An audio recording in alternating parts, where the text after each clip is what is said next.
kick it. It's candy.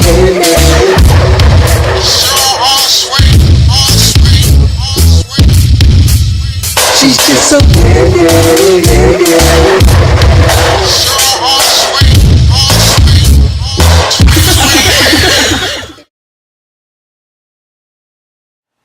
Okay, so I am Candy again, and we are back with the Candy Internet Talk Show. I have one of my special dear friends here, Shorti Short Kut, and we're here live in Short Kut Studio in Indianapolis, Indiana. The lab. Before we went to break, there was something I was actually going to say, and we were talking about music, and you know what's so crazy to me? Vanilla Ice. Okay. One song. Ice, ice, baby. Doom, doom, doom, doom, doom. And he still be performing that. It took him a long time. I don't know if you followed his career. It took him a long time to even perform that song.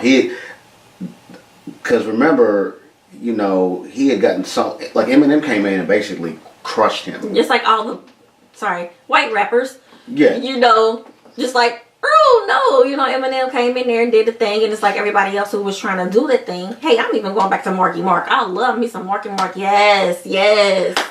Okay, to springboard off of that, now we got stations that are adapting the throwback format, like 93.9 The Beat.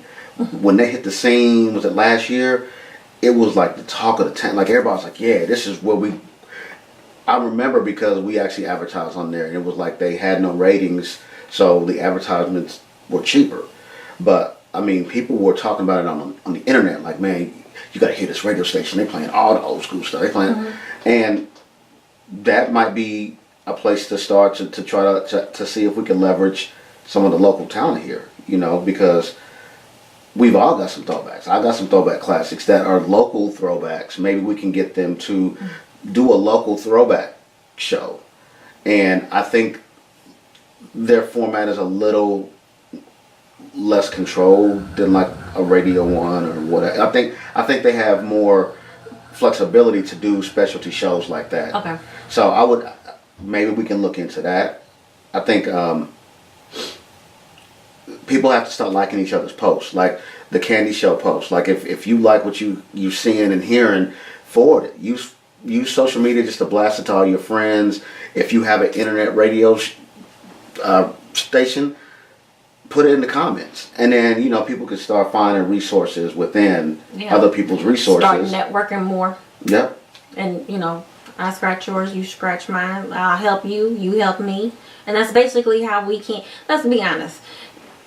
You have to build a ladder. You have to help each other, and each other. This is what I always say. I try to believe this and advise people this. You may have taken 10 years, in a sense. It's taking you longer to get to where you want to be. But don't basically shit on anybody as you're going up. Right. Because what's going to happen, as I said earlier, you are not going to be at the top all the time. Nope. So when you're on your trickle down, you're going to be looking at those people or looking to those people who you shitted on for some support. And you're not going to get that support. And that kind of... And that's a life lesson in general. You know, I mean, you got to be careful what bridges you burn, you know, because there's always somebody behind. You have your season. Like, Jay is hot now. He's been hot for a long time. But one day he's not going to be as hot. And somebody's going to be behind. They're going to knock him off. But you're right. You know, you gotta be careful on how you treat people on the way up. Oh my gosh, I have ran into so many people, and you said it earlier, cutthroat. I've seen so many people get cutthroat, and I understand that's the nature of the business. That's the beast, in a sense. But I think that at the end of the day, even those who are on top, again, this is just my personal opinion, those who are on top, they still need the ones at the bottom support. Yeah. They are actually even still looking at, you might be quote unquote at a Jay-Z level, but Jay-Z also has probably somebody he has to answer to as well. You know, and I'm just saying that as an example. I don't know that for sure, but I'm just saying. because we all have to have someone to answer to. It's just like with President Obama.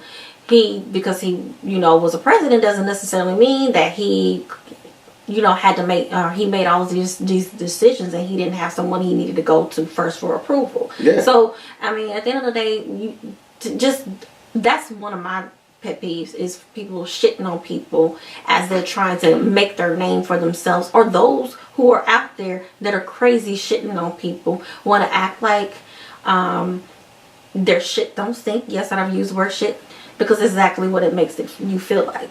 If I'm not giving you what you need, which is again the nature of the beast, then you don't want to be bothered with me. So that's what I find from a lot of people as well.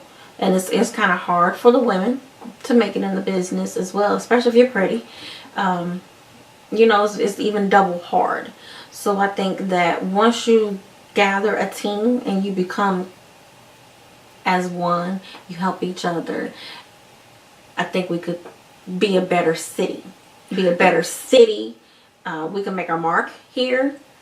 Go and support the locals. As I always stress, support the locals. Now, am I able to get to everybody's events? No. But if it is just passing that word along, forwarding that post, yeah, it's going to eventually start something.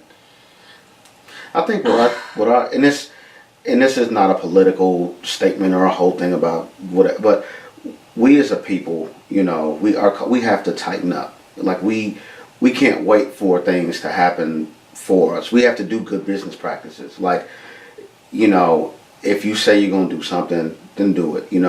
Everybody's time is worth something, and it's crazy how other cultures can come in and the Chinese, they tight. They got their stuff tight, but we as black people, I think we're going to have to really, really step up and tighten up. And I know people have been saying it for years, but it just, because hip hop and R&B is kind of our culture. Like that's our music, and we just gotta do better business practices. I mean, and when you can't perform, look into your ass cap and make sure that when the opportunity does come, you got your T's crossed and your I's dotted. I mean, your business is right. Do your research too. Yeah. Do your research. The one thing that I like about when you have your TV1s and your BETs, your VH1s and your MTVs, when you have a lot of those types of resources and they're showing you how such and such got screwed back in the day. I love those behind the scenes, or what is it called now? Where are they now? Where are they now? But what's the one on TV1? Gosh, maybe it is the behind the scenes. No, I know what you're talking about. It's a one word show. It's daggone it. Not falling or.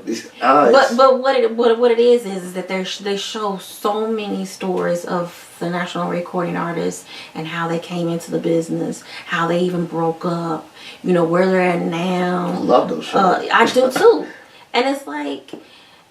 I love those shows because see, that to me makes me see an artist more human than just seeing them for who they are and what they do. But then it just sucks when I actually do see them and they treat you like crap. I'm like, really? Okay. All right. But again, that's the nature of the beast, I guess, as far as that's concerned. But I just think overall in the entertainment industry, I think we just need to support each other regardless of where you at. I like when we are able to offer others the opportunity. We're already here in a sense. Let's give the little people some chance to get up there. Yeah. I just wish that we had overall in the industry more people that can make it, and it's not always flooded with certain people. It's always this person, always that person, always this person. Where are the other people who I know who are talented, just as much talented? Where are they at? And I like when people do the American Idols, which are no longer on, or your Voice and things like that. But if you look at things like that as well, there's a lot of politics that's behind that. Yeah. So you gotta start locally to start building up your city first. I mean, we've had some people that actually did appear on American Idol and things like that. Matter of fact, the young lady, Deanna Dixon. She was on Idol, I believe. She went to the audition. I think she was on one of the auditions for that. but I mean, I like those, and that's one of the things that I talk about right now, because we're not that market. Number one, we're not that market. We have to go outside. What I want to do is focus on us being able to say no longer we're not that market. We are that market. We are that market. The young lady that was on, like I can't remember what season it was. It was the last couple of seasons of American Idol. Muriel Sellers. She actually started.